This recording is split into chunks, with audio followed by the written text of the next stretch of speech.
बिस्मिल्लाहिर्रहमानिर्रहीम। अस्सलाम वालेकुम। मैं हूं आबिद अज़ीज़। इस वीडियो में मैं आपको जिस पैकाना इंटरनेशनल लेबॉरेटरी जर्मनी की होम्योपैथिक कंपोजिशन के बारे में डिस्क्राइब करने जा रहा हूं, उसको PK22 यानी कि डरकिट के नाम से भी जाना जाता है।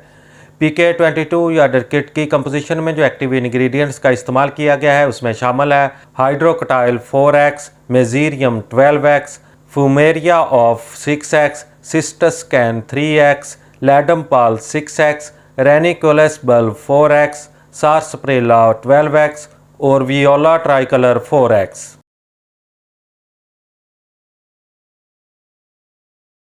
डरकिट यानी कि PK22 का इस्तेमाल जवानी के कील महासे, एक्जिमा और जिल्दी अमराज की दवा के तौर पर किया जाता है।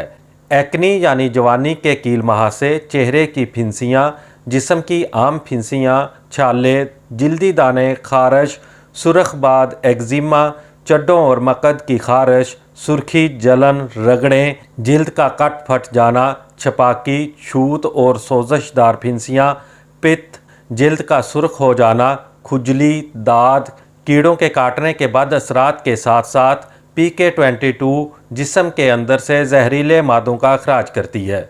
PK22 यानी कि डरकिट की खुराक का इस्तेमाल कुछ इस तरह से है कि मरीज़ को दिन में 5 से 6 मरतबा 2 घूंट पानी में 10 से 15 कतरे हल करके इस्तेमाल करने चाहिए। PK22 यानी कि डरकिट आपको बाज़ार से किसी भी होम्योपैथिक मेडिकल स्टोर से बआसानी दस्तयाब हो सकती है। उम्मीद करता हूं कि ये वीडियो आपको अच्छी लगी होगी। अगर वीडियो अच्छी लगी है तो इसको लाइक कर दें। अगर आप मज़ीद होम्योपैथिक मेडिसिन के बारे में इंफॉर्मेशन हासिल करना चाहते हैं तो मेरी रिक्वेस्ट है कि इस चैनल को सब्सक्राइब करने के साथ साथ बेल नोटिफिकेशन को भी ऑन कर लें ताकि मेरी हर नई आने वाली वीडियो आपको बर वक्त मिल सके। इसी के साथ ही नेक्स्ट वीडियो तक आबिद अज़ीज़ को दें इजाज़त। अल्लाह हाफिज़।